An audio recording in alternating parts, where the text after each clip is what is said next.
Hi, welcome to Peanut Butter Jelly Co. Today I am reviewing vegan and plastic-free chocolates to find the best one, the most ethical one, the tastiest one, and the most affordable one. Let's go.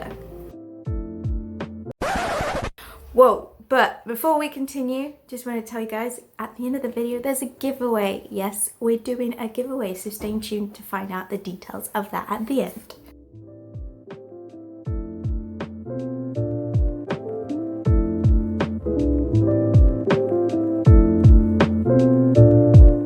So the reason I wanted to do this because when I started my vegan journey, I really thought that chocolate was something that I was going to have to give up or not have very often.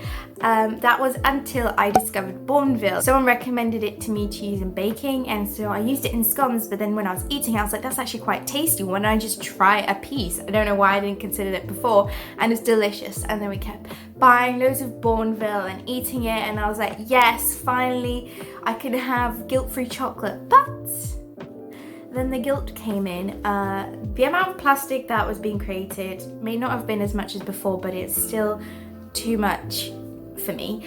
And so I reached out to a Facebook group that was to do with low waste living and zero waste living in the UK, and asked if anybody had actually found a vegan plastic-free chocolate. And oh my god, the response was crazy. I had over 100 comments on there. So I thought, why didn't I make a video about this? Because surely there must be other people like me who didn't actually think that zero waste vegan chocolates were a thing. I don't know why this isn't so clearly obvious. Went a bit overboard. There's 22 chocolates here, and yeah, spent too much money, an embarrassing amount, but they're not going to go to waste. The ones that we don't enjoy as much I will be using in baking, because we don't mind chocolates, you can't taste them as much in baking, so none of this will go to waste. But I thought it would be really handy to give people who don't like dark chocolate, that's like a disclaimer, I am not talking about dark chocolate. Most dark chocolates are vegan because they don't really need milk, but I don't like the taste. It's always bitter to me, and unless it's minty, even then I don't like it all the time. So this is specifically for milk alternatives, milk chocolate alternatives.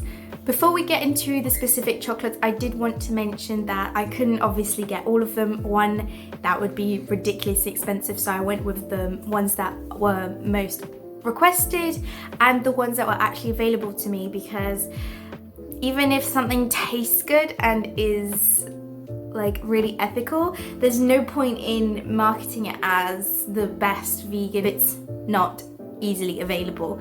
That's something that's really important to me, is making sure that these alternatives are available to people, to show you that making the change isn't something that would be a struggle for other people. So obviously ones which were, for example, only available on their own website and you had to pay twice the price of the chocolate for the shipping additionally, I didn't include. I will give some little honorable mentions here of ones that I would have loved to try, and do let me know if you've tried these and you think they are a really good contender. If I get quite a lot of recommendations, I will do this video again, do a part 2 and compare it to the ones that won this time. So I do want to mention that the chocolate that I decide is my favorite, the best, the most ethical, the best tasting one will be included in the giveaway, that I will be including details about how you can enter and what else is included at the end of this video. But you might think one person's opinion on the taste of chocolates isn't enough to justify this video. Well, it's a good thing you mentioned that, because I've hired a special assistant who has over 20 years of experience in tasting foods and critiquing them. So without further ado, would you like to introduce yourself? I'm Jack, wife, I like food. So we've already tasted some of these when they came, we couldn't help ourselves. So I thought we'll skip over some of the ones that are just deemed as dark chocolate. Most companies plain dark, as his own little dark chocolates. There's just no going. So this one, dark chocolate, Asda's own dark chocolate. With this, a lot of people requested green and blacks, but And I thought, well, maybe they could be like Bourneville, where they're like marketed as a dark chocolate, but they actually taste good. But no, I'm pretty sure it was just bitter dark chocolate. I don't know if you want to retry it out. Oh, that is so bad. It's like soil. Like I said, we're not wasting any of these. I'll be using them in baking, and some of them I've already been putting into chocolate smoothies. And we do have our palette cleanser. It's what? Make a pile of good and bad ones, and then the good ones will rank, and then I'll come back and assess ethics, price, and things like that, because there's no point in looking at those aspects with the bad tasting ones. So this, I'll go with this one. This one was an exception. This was one of the ones that I couldn't find in any kind of like vegan stores online or even Amazon. So I did buy this from the site itself. I did have to pay extra postage, but they looked really good. Like they did the chocolates and they had like loads of toppings. So we got this one and a cookie crumble one, but they sent the wrong one with the pretzels. No. You haven't? Oh. Look at that. Look at that honeycomb crunch. I feel like it's gone a bit stale. Oh, it's better than I remember. This is better than I remember, but like I said, we did try the pretzel one, and like you can easily separate the topping from the pretzel, and you could taste that the chocolate was getting to the dark chocolate side. With this one, you can't taste it as much, but I did want to buy the plainest milk chocolate based chocolates, so that if the base is good, then surely the other flavors would be good too. That's why I'm like 50-50 on this one, because I didn't like the pretzel one. You're gonna include this in the good pile. That's going in the good pile. Okay. It's too good. So next we have Move Free.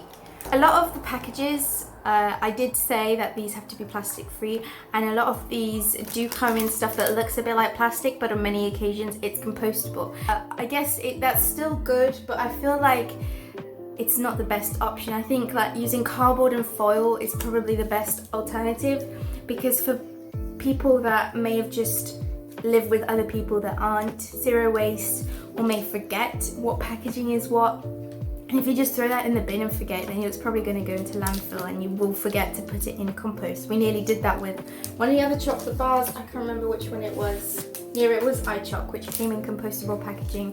You put it in the bin. I was like, no, put it straight into compost. Looks like plastic. Right, should we try some Move Free?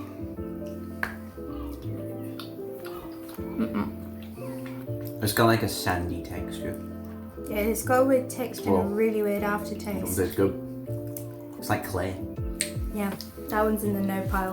I'll just go next. Seed and Bean, another recommended one. I tried to also get the lowest percentage of dark chocolate, because that usually makes it less not chocolatey, but there you go. I only want like a tiny bit. That one's got a tang to it. Do you like it? It's not as bitter as all the other dark chocolates, but it is still tangy. The thing I like about this is they just have the paper packaging. There is nothing else on the inside. So the fact that they don't taste that good is really disappointing. A lot of companies that were recommended as well were like good flavored chocolate bars, but then their vegan alternatives were just like dark chocolate ones, which is really sad because... Why is it called Seed and Bean? Cocoa bean? What's the seed? That's a very good question. Is it from the milk? Like oat milk? Oat's a seed, isn't it? I have no idea. It's also palm oil free, but that's something we'll look at in the ones that taste good. So, Raw Halo. So Raw Halo was actually bought before this project started, and it was actually available at Holland & Barrett that we can find locally, which is a great aspect, because that's another thing that I wanted to think about, is if it's available in your local stores like in Asda, because many people don't like going, like when I do my shopping I like to do it all in one place, and a lot of like online vegan superstores didn't have all of them. There was a couple that I bought like 10 from, but some things I had to source separately, which will get expensive and it's not the best. So the fact that it was available at Holland & Barrett that we could just pop in and get is really good. So. Are you eating the whole pieces? You're gonna get sick after a bit. I really don't like it. I don't know if it's the flavour, because it's milk and pink Himalayan salt, but I just thought it'd be like salted chocolate, but Right, aftertaste is rank. It's really got a bad aftertaste. We've been using this in our smoothies, so I'll just blend it up with like banana and Oreos and stuff like that, and it's fine, but that's a no. No pile. Montezuma's. This one got a lot of requests and I had very high hopes. So it comes in cardboard packaging and this is 100% recyclable. One thing that I want to look into is how recyclable, because this seems really thin and usually like thin plastics and stuff aren't recyclable, so I want to figure out what this is made from, if it's like completely paper, because it doesn't feel like actual paper. And that's one thing, like something can be said it's recyclable but not actually recyclable ever, because that is a big issue, especially with plastics. Oh, that's a solid one. It's got like, it teases you like it's about to be dark. I need to look, well. I'm not blown away, but it goes in the good pile for sure. Yeah. I wouldn't turn that down. I'd say this is like a Bourneville alternative because it's just on the verge of being too dark, but it's good. A nice staple. I think this one would be good for baking. That one's a really good one. I could go with Pico. I have been reaching for this one and trying not to eat all of it for ages. So spoiler alert, I really like this one. I don't remember this one. Oh, you're about to remember. Right. Don't eat it all. Oh, yeah. That tastes like a Ferrero Rocher. Yeah. That's one thing I also want to include in this video is alternatives to specific chocolates. So we'll pick our overall favorite and ethically the best one. But, so for example, this one's a good replacement for Bourneville and for baking. This one is a good replacement for Ferrero Rocher. The orange version of this tastes a lot like Terry's chocolate orange, I think, and that would be a really good present for someone that doesn't want that, because I know a lot of them come like in like a plastic case. So iChoc next. This does come in compostable packaging. Cool. Yeah, that's good. And it doesn't taste like an alternative to normal chocolate. It tastes like normal chocolate. Yeah, a lot of things that when, like I said before, we found Bourneville and we were tasting lots of vegan chocolates. They were tasting really fatty, and they were really fatty. It's like when the second you try and make something vegan, you just go weird with it. And this tastes like just any average normal chocolate. It's really good. They also have a white chocolate one that's nice, a nougat one, which I can see right there on the shelf, and I've been eating them all the time. So I really recommend iChoc, and I found that it's very easily accessible in like bulk stores and zero stores. The bulk store that we shop bought from, called Sino Waste, is where we got this from, so that's really good that it's accessible. Next one, Ombar. Now I'm really iffy about this one because the packaging is great. It's got a great texture because it's really soft, but it's made from coconut milk, and I just don't think coconut milk makes good chocolate. It tastes like soap. It's so weird. I wouldn't call it soap, but it does have a very weird texture. That's another thing about us, like we like just plain chocolates with like very limited kind of toppings. I don't like fussy things. Like I've always hated when you have alcohol in chocolates or fruits. Where I'm from, it's accustomed to give like people chocolate covered plums and things like that. I've never liked that. So we're very much on the plain chocolate, and I don't think this is going in a good pile. Right, bad pile it is. Tony's. Tony's got so many recommendations that a lot of people that did give us the recommendations said that they eat the normal ones, but they do a vegan thing, so it must be good. It's got stuff in it. That's good. Oh, there's the aftertaste. It's a low ranking good chocolate. It's not in the. It's better than all of these, but Yeah. it's better than one or two of those. Really? I thought I didn't like this, but now having it a second time, I'm not that against it. I'm gonna put it in the good pile for next one. Prodigy. This one was so weird to me. It looks like one of those protein bars you get, but the packaging is apparently compostable, and a lot of people say good stuff about it. So.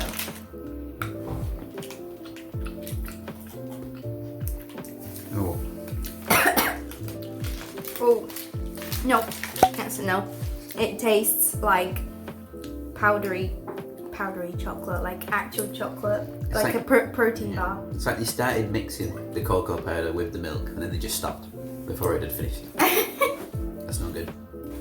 Right, next one we're doing is Play in Chalk. This one was hard to find. They did like, I think they did lots of like Easter egg kind of things. One thing I don't like about this is that each one is individually packed. I guess it's good for like if you have kids and you put like packed lunches and you put one in each thing. But, oh yeah, it says compost me on here. Oh, it's got cute designs on it.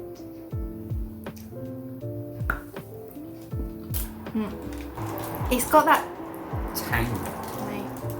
The off tang. It's got that tang, yeah. I don't know where that tanginess comes from. It's not bitter. It's not bitter like dark chocolate, it's just tangy. It's kind of like the milk's gone off. Do you know what it could be? It reminds me of Umbra. I think it's because they do coconut stuff in it. Oh. I think it might be the coconut. Yeah, coconut milk, 25%. Yeah, it's the coconut milk. So I guess if coconut milk and the taste of coconut milk chocolate is your thing, then go for that. King Monty.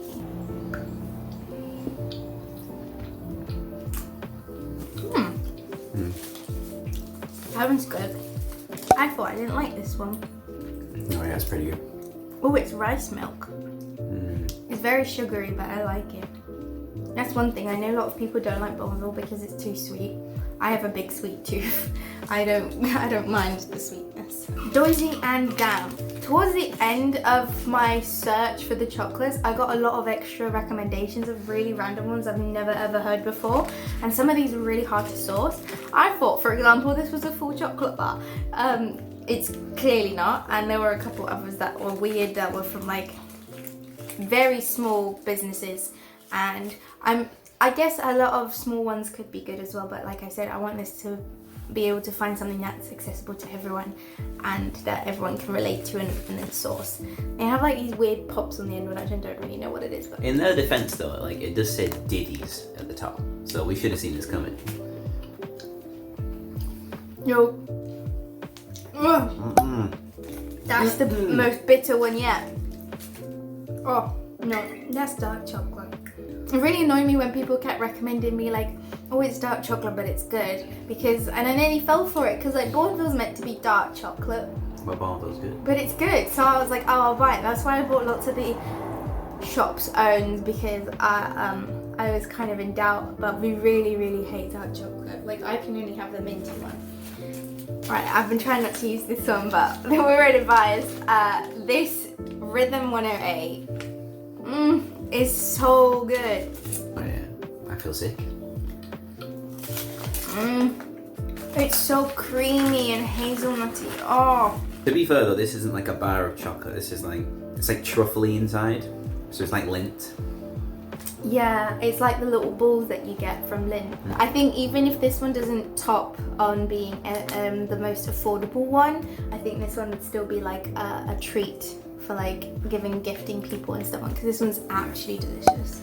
Next one we have is Vego. This one was recommended a lot, and I have seen it a lot in shops, so it is very easily accessible.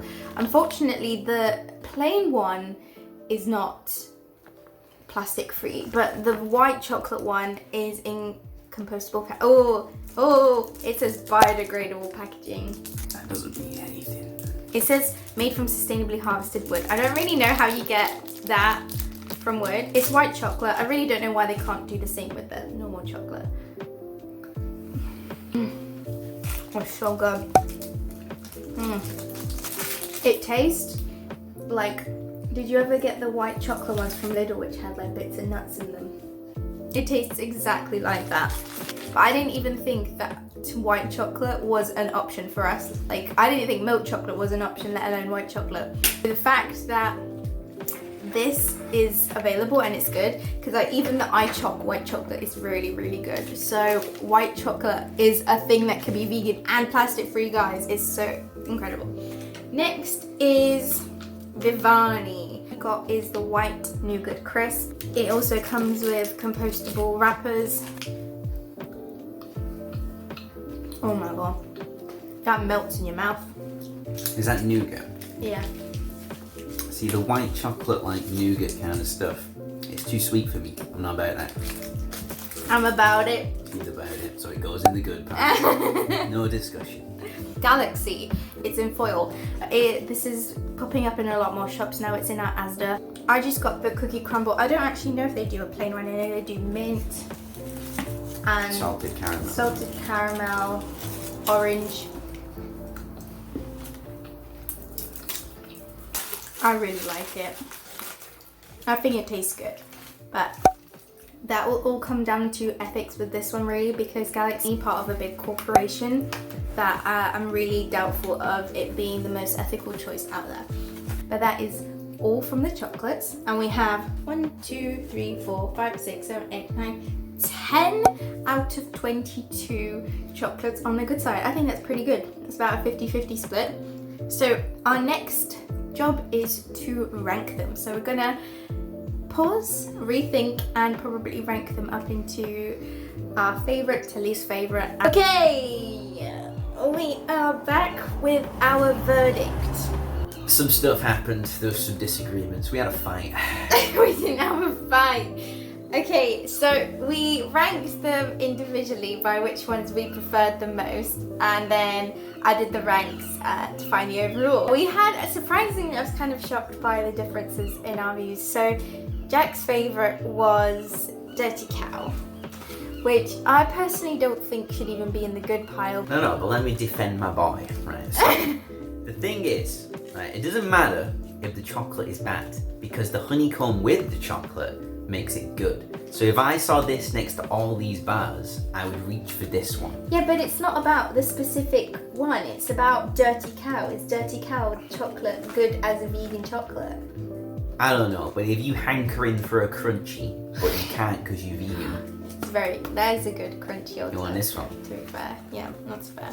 And your least favourite one were the white chocolates, which I think you're not fair on because you just said they're too sweet, but I have a sweet tooth, so they weren't my least favourites.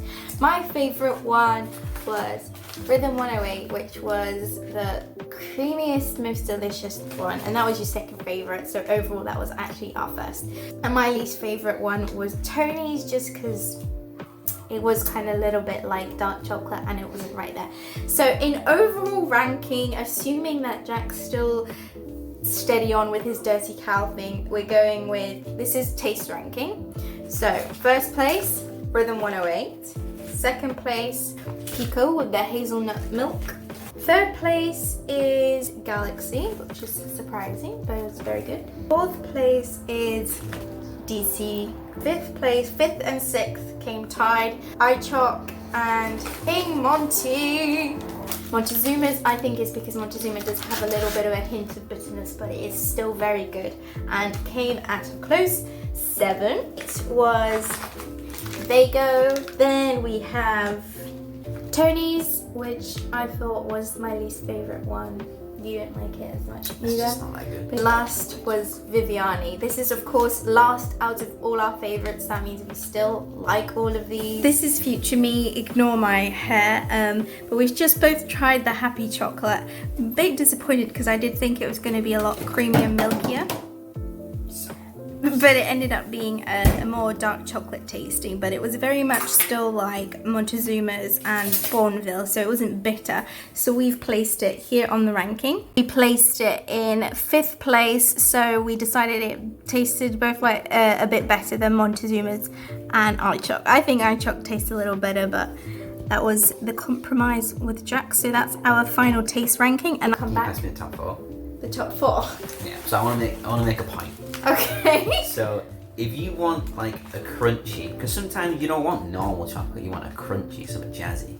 You want the Dirty Cow one. But that specific honeycomb one. If you want like some Galaxy chocolate, you just get the Galaxy one. Because it's like the best kind of normal base chocolate. But if you want a Ferrero Rocher, you get this. And then finally, if you want like a Lindt, you get this one. What's this called? Rhythm 108. The Rhythm 108. And that's my hot take. That's my tea. Okay. Thank you so much for being my taste assistant today. You're welcome. Even though you're wrong. False. If you do have your own opinions on which ones taste better, please let me know down below. I'd love extra opinions on it, and if you think we should have included some other chocolates, let me know and we might do another version of this. But from now on, that's the tasting done. Bye-bye. Bye!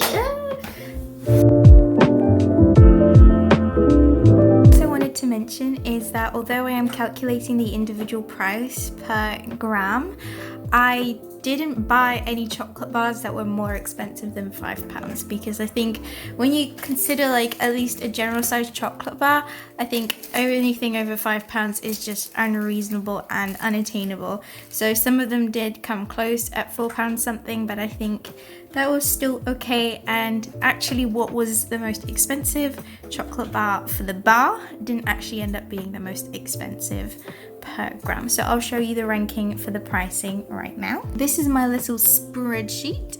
All these dark spots are just really minimized ones that either we didn't like or we didn't get. This was a list of all the chocolates that were recommended. As you can see, there was 43 of them and I only got half of them, and then half of that were ones we enjoyed. So these leftover are the ones that we found that tasted good, and here's the taste rank in case some of you are wondering. And then here I calculated the price per 100 gram, which usually is around the size of a bar. They tend to be about 80 grams, 100 grams, some of the smaller ones less. So I just calculated the price by looking at the price, dividing by the size of the chocolate bar, and then timesing by 100. So as you can see, the most expensive one that we got was Rhythm 108, but when you calculate it per gram, it was £4, and none of these came to more than £5 per 100 gram, which is great. And then here I've done the cost ranking. So the most affordable one was King Monty, followed by Galaxy, and then Montezuma's. And then the most expensive ones were Pico, which was actually quite surprising, but honestly, that's really worth it. Dirty Cow, then Rhythm 108. So I am combining this with the taste rank from before, and then I am going to do some research on ethics of all the companies that we've enjoyed.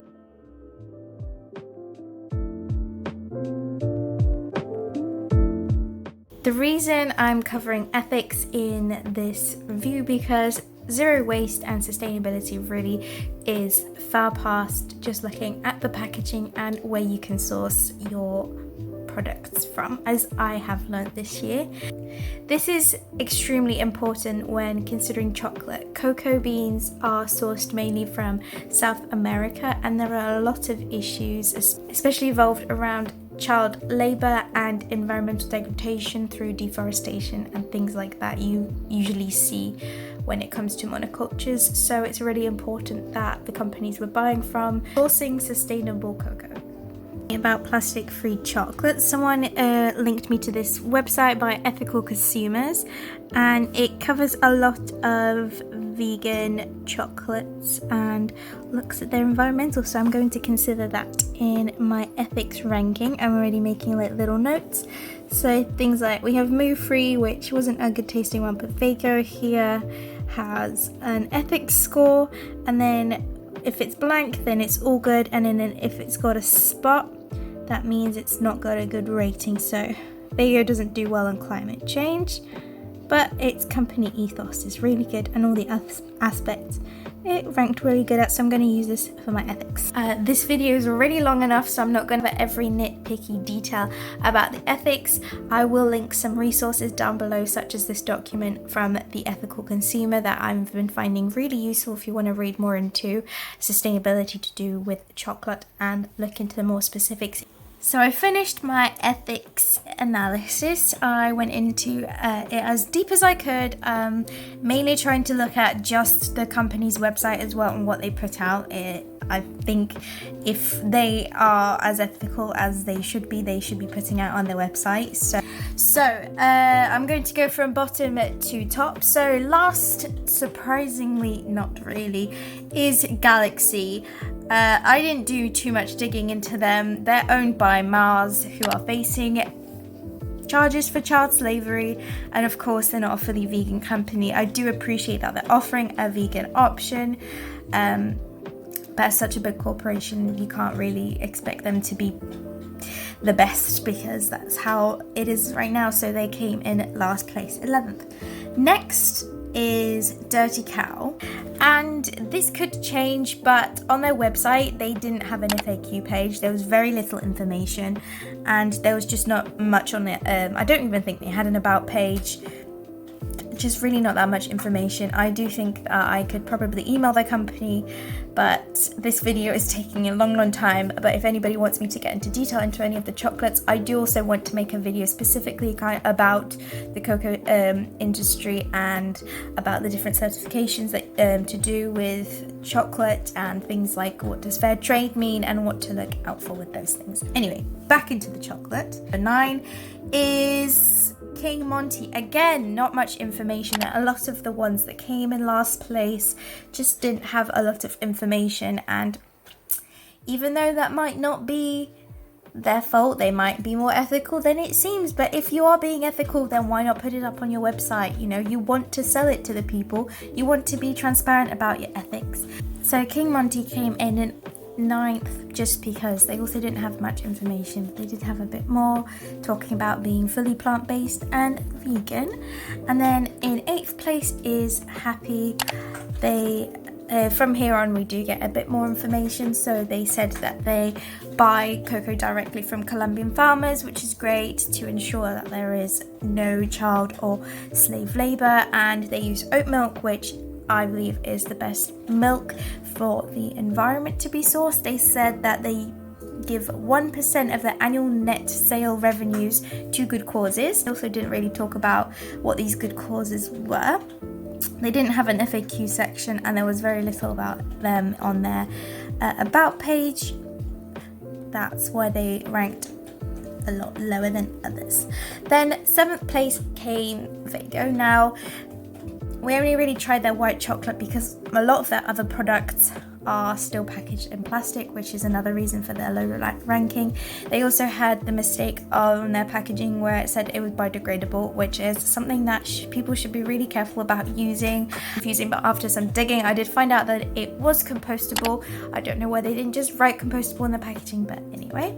They did have a good ethics ranking on some online ranking page, but they are all completely vegan, palm oil free, fair trade certified, which is great to see, and mostly organic, with 10% profits given to NGOs, which is the step up from Happy.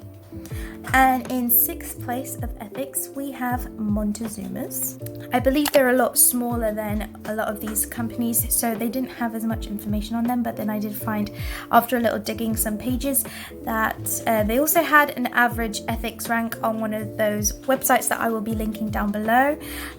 They source their ingredients from places, from suppliers which have certifications to do with the Rainforest Alliance, UTZ Soil Association, so that these things I will want to do a separate video on to explain what all of those mean, so that you can look out for specific certifications that people have, but they themselves don't have these certifications, which I thought was a bit cheeky to include in there.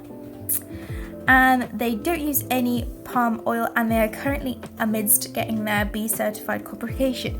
But on the page that they wrote that, there was actually no dating, so who knows, they might have said that 5 years ago and still do not to this day have a certified B corporation. So we'll see, maybe in the future when they do get it, they might get bumped up. And in 5th place is iChalk. They also had an average ethical rank. They use mixed cultivation cocoa farming, which is really important for biodiversity. They are 100% organic. They say they're child labour free, but there is nothing on there about being fair trade. They use no emulsifiers or extra flavourings, and they say they have fair wages, but again, they don't have their fair trade certification, and they are completely vegan free in their manufacturing process, and also use no palm oil, which is great. In 4th place, Viviani, which also had an average ethics rank. They are not fair trade, but they do say that they're being as fair as possible. We'll see. They are part of the Kids for Kids project, which prevents exploitative child labour. and they do have a lot of details about where all the ingredients come from, which I think is amazing, the specific locations and whether the things are organic or if they have any other certifications like being fair trade or part of the Rainforest Alliance, and they are reducing their palm oil in most of their products already. Now we're down to the top 3. This is just of the ethics. So in third place is Rhythm 108. They make their products themselves, which is really great. That means that they can really control where all the ingredients come from. This happens in the Swiss Alps. All their ingredients are organic and they source everything without industrial agriculture involved. They said that they do not have their fair trade certification yet, but most of their ingredients come from cooperative and family run farms, and they are aiming to do this for 100% of their ingredients, but they do not have yet. I am wondering though whether these family run farms and cooperative farms are local. I do believe that you need a hot climate to grow cocoa beans, but they don't mention where they source those from, which I know some of you mentioned on Instagram that you're really interested in finding out where all the products are sourced from so that they're not being transported through 10 countries before the product gets to you. That is some very in detailed information, and maybe I can do this on the top 3 chocolates at the end if you guys want to find out more details about that. They include no preservatives, no artificial ingredients or flavorings, are fully vegan, and in second place is Pico. They're certified organic, fair trade, no artificial colors, flavors, preservatives or emulsifiers, all vegan, sourced in Central and Southern America and made in Switzerland, palm oil free. So there wasn't too much in depth, but they had all the right tick points. That's why they went above Rhythm 108, because they had that actual fair trade certification. And in first place for ethics is Tony's. They had a really good ethics ranking from an external source. Their ethos is to stop child slavery, and they have an annual fair report which they publish on their website, and there's a lot of really accessible information on there. I will be linking all these down below. They work in the worst impacted areas to do with chocolate and ensure that it's 100% slavery free. So they are providing that alternative for people so they don't have to go for the lower wage options. They are a certified B Corporation, which is just amazing, and I did want to look into them more because when I was first researching this, I know a lot of people on Facebook told me that recently they've had an uproar and were removed from some ethical chocolate lists, and they actually put up a statement about that. So if you want to read that in more detail, that is available on their page. It's really accessible. And the whole uproar about them being removed from a singular online list of ethical chocolate producers was really to do because of their work with Barry Callebaut, who is their chocolate producer. And the reason that they work with them, they explain in their article, is to prove that you can still work with large producers and still be transparent.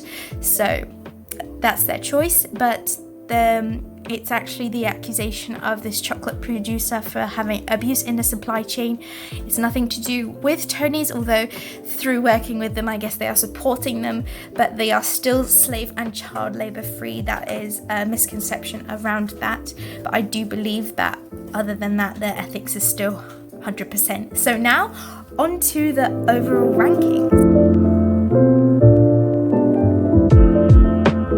Here's the table so far. I had a little description and all the ethics ranking, and here is the overall score. So because it's ranked from 1 being the best 10, so we're looking for the lowest marking possible, and number 1 is Rhythm 108.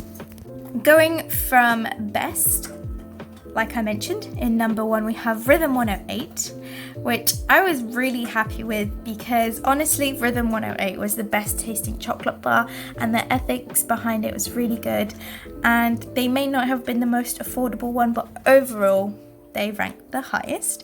Second is Pico. Again, they were the second most expensive chocolate bar, but their taste and ethics were amazing, so they come in second place.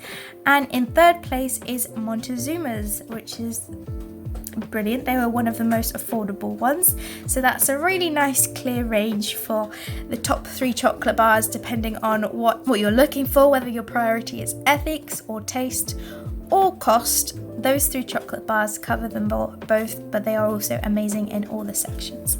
Then in 4th place would have been Galaxy, but I thought that on their ethics alone, I think they should be removed from this list. Even though they are quite accessible, I don't think that is the best company to support. So they have been eliminated from the overall ranking. And instead, in 4th place, we have Tony's, which is much more well-deserved. 5th is iChoc. 6th is King Monty. 7th is Vivani. I keep saying that wrong, I know. 8th is Happy, and then joint last place is Vago and Dirty Cow. And that is all. That's the chocolate ranking. I do apologize for the long video. I did not expect a chocolate review video to be this long. I am not looking forward to editing this. I'm not having fun editing it. But yeah, and like I mentioned, time for the giveaway.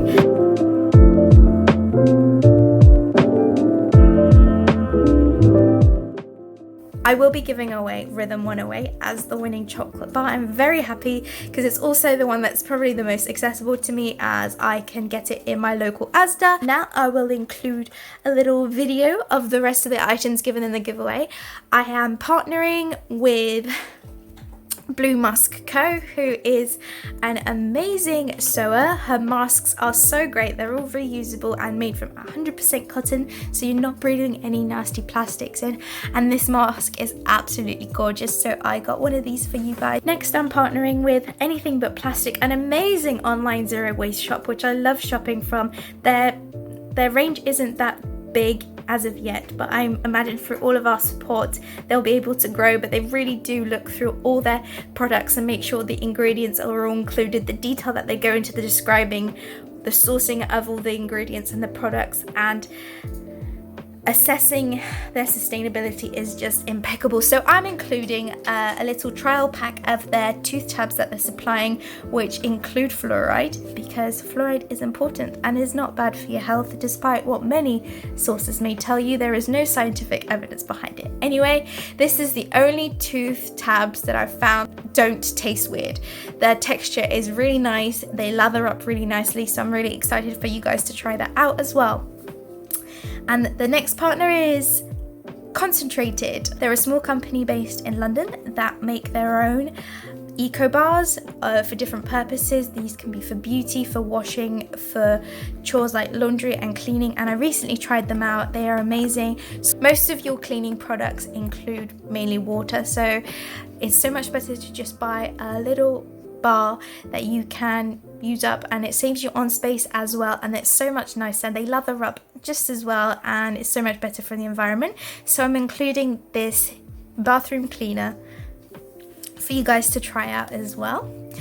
And some other little bits and bobs that I'm throwing in are this friendly shampoo bar, which is the one that's the most accessible and affordable one for me, and I use it all the time and I find it amazing. So I'm going to pop in my favorite scent in here as well as these wax wraps for food, which are great for packaging. I actually made these myself. This little food bag, which you can use to wrap presents in or just to use for storage. It's really can function as anything you want it to. I also made this myself. And one more item made by me by hand are these little face and body scrubs rounds. You can also use them to clean your dishes. I have one hanging over to scrub pots, but I have a different one to wash my body with, and I made these using second-hand yarns that I found. I've also forgot to mention this giveaway is to celebrate me reaching 1,000 followers on Instagram, which I know isn't very much, but I'm at the start of my journey and I want to celebrate every little milestone, and I've really enjoyed and appreciated the community here on Instagram and on YouTube. All the zero waste is just amazing, and I love sharing inspiration and things like that, so I really wanted to be grateful and give something back to you guys, as well as get the word out and reach out to more people and hopefully build on our community.